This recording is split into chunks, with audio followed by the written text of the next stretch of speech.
All right, Go Pack Go. This is the video to find the winner of my pick one between 2 jerseys and 2 mini helmets.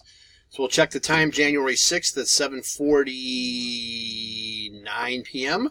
Going to go over to the raffle and type live. We have January 6th at 7:49 p.m. There's the list of our 20 entries. We're just going to randomize your names, and then whoever's on top after the final roll is our winner. So we need a dice roll of 5 or higher. That's not going to work.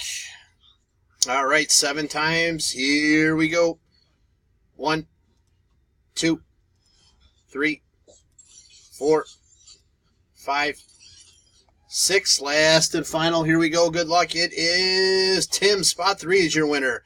So, Tim, please PM me to make your selection.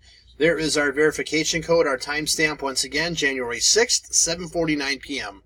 That's it, guys. Thanks.